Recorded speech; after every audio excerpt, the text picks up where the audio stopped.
Etie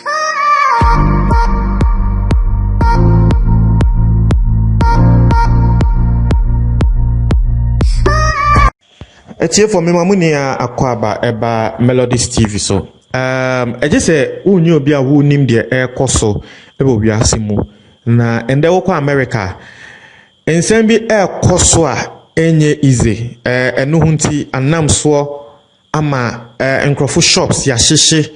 police for ya say wo cars even citizens cry ebi mo bebre na trese riot a esi ewo kro bi so ayefe no Minneapolis video be echo viral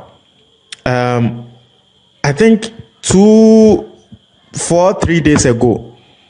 na the see and I say black American African American be the yet and I say oh wako shop so kotade but check ano de kotade no na fake check was again and a shop owner no a free police for emasa ni pakro no na no kreni police for by our more ebeche sani pakro no he didn't resist arrest friend of George Floyd now he didn't resist arrest na arrest a one resisting no ye be hwan say police for ede no ato form na police ni ba kon ede ne kotodwe esi papa yi kon so papa we di 46 na eno so na Rollins wa ba be kasaba. I'm just giving you a brief of the issue ye wi ani akọ nsem a Rollins aka ene de Ghana for so kan because asem na asem bi asene aba no nkofu bebre etro adwen Ghanaians everywhere. It was even trending #1 in Ghana. Inti also say asem na na Ghana for cry because African American and ne sa. Inti yancha story ne so papa no one resist arrest police for Mbrofo police they need to form the Nikotodwe esi ne konso wo form ho na what Nikotodwe see form of form ho no na papa na can say oh I am not resisting arrest, I am dying mintumi nhome police mesre you will go to Kotodwe fi me kon or that form one ya no kasa asem no na nkrofo so aging around that will move video police for no omo ye beye 3 na aka no wo yomoni police for 3 na aka no wo yomoni na chese papa no eda fom ho na wo kikem wo frane ma mekra mama I am dying give me water I can't breathe still police ni no Nikotodwe esi papa ne konso e wo fom ho papa ne say police ni Nikotodwe a wo de esi me konso no wo kume e wo fom ho no one is minding and people were videoing nkrofo mu video cry catch police ni say inti nipa ko na ka se wo kunu no police ni no hu nyansa enyi wo kon enyi sorry Nikotodwe mfi nipa ko ne konso nipa ko na nya na adwen se wo resist police mo police on so mo ye 4 wo no abrantia no wo ye ba akopɛ esanse wo ye bibini ni nti omo video cry catch police ni ne say yi wo nine free ne konso na nipa ko no wo kunu wo ka se wo kunu no wonte police ni ne mfi or the nice in the console for over 5 minutes and on a live video papa no wo free mu o share live video na obe hu say on the live video no ni pa kuni video ka say police you nine no na papa no wo ka say wontumi humi na afi wo huye clearly obe hu say afi won humi biom na still police ni no still Nikotodwe esi papa ne console na nkrofo na omu video ne ka say why ya ne ba ko na wu ofom ho we wu ofom ho no so still police ni Nikotodwe si ni nan so say bin pray asa Jimmy sembe na police ni wudi until say wo mo be free ambulance ebeba ambulance baaye o mo be check ya ansa na police ni yi Nikotodwe efi papa ne kon we kum papa no oye bibini ni nti we na video ne call viral na Mbrofo America for both white and black say ka say adan eye broni na police ni no ekoye sa de na nka police ni no won fa Nikotodwe nsi broni ne konso won kretio police for mo ye 4 yes the man was a giant like or a TikTok but police for na mo ye 4 e wo ho mo be chin no wo eye shop ni mo because I saw a video wo mo chin e wo shop ni mo wo mo de ni pie mo be chin wo shop ni mo mo de ni pie no he didn't resist arrest nti e ho na sa kro na ye bo ne din Minneapolis no o mo ka say say ye be shepan say ye be kum bibini say ne ye be tena ho ahwet pan de nanka ya kwea e na mbrofofo ene bibufo nia esori bom no mo say kai ade we ye mpene na afi be hwe attack on police na ye say police for cars video bi kra me hu ye police for no dwane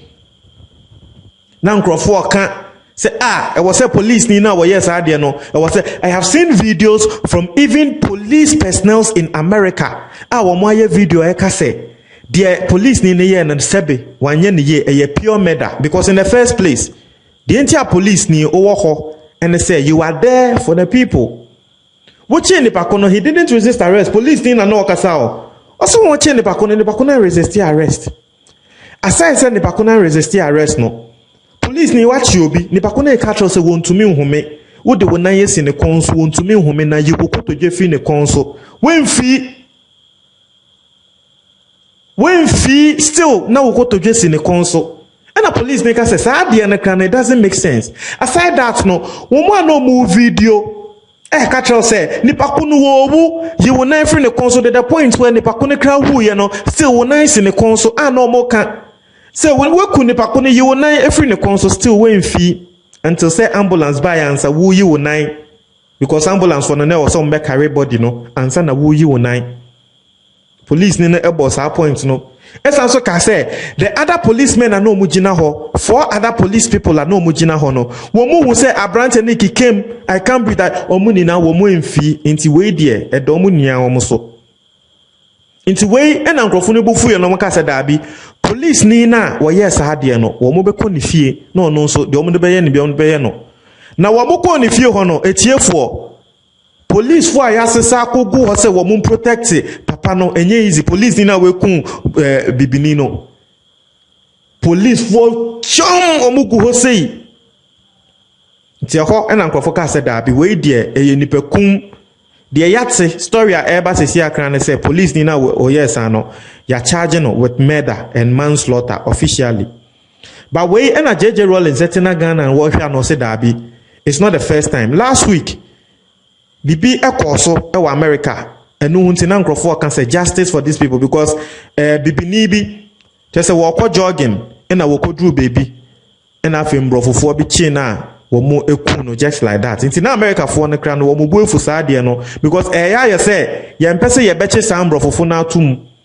inti womo kra no buefu wo saade no sansa na we nso eba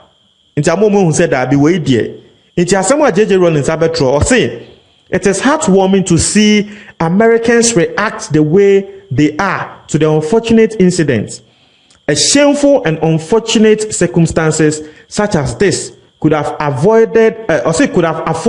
Trump a grand opportunity to rescue his image a little, but trust him to totally screw it up. The JJ Rawlings can say BBC nanka at least Donald Trump, our president of America no, nanko be isu opportunity be say. Na wababa ontinya be kasa na nkofo so at least you care because nkofo ka say Donald Trump nanka sabo ye racist nsem bia eya woka. Na de we see ye Minneapolis City. So ye ku omo adanfo a wo so wo mpini nti wo ye riot no. Asema Donald Trump be kan ne say wo ye riot no Donald Trump be sene nkrofo bia ye from say National Guard o say den. Em say wo ba Ghana ha say ya omo aye say national security no. So you be sene omo na omo ye riot no yakwa shutu omo. We na nkrofo ka say da bi Donald Trump wan ka say ye ku mbibini na at least nanke wo say o kese o say eni kwan say wo ba be ka say omo a wo ye riot no ye be shutu omo ekun omo because there's a reason why they are rioting. So why are you refusing to address the reason of them rioting? Wo ba bontin be kan same way ntia no ene nsam a JJ Rawlings so kan say at least nanko fi say Donald Trump be hu nyansa nanko we use the opportunity we man krofo aka say we dey Trump ye hu ne say we racist nanso we dey wa ke bia ma bibifo. Also, not only has he screwed it, but he could escalate matters further. As my Rawlings say, canono. Say, and you said Donald Trump, as a we screw assembly sakeke, but the way ye, a bema assembly craman crofubu for more, and that me no can say, crofubu for more. Crofubu for more. And Donald Trump had a press conference today. One boy assembly so. wambɔ so nti ɛno na ama Americafoɔ buofu sɛ ɛne yɛn nso yɛpɛ president so yɛnyɛ bi papa yɛnyɛ bi nti na asɛm no JJ Rawlings akyerɛ na adwen so mo nkyerɛ mo adwen comment box na mo tie for me da ase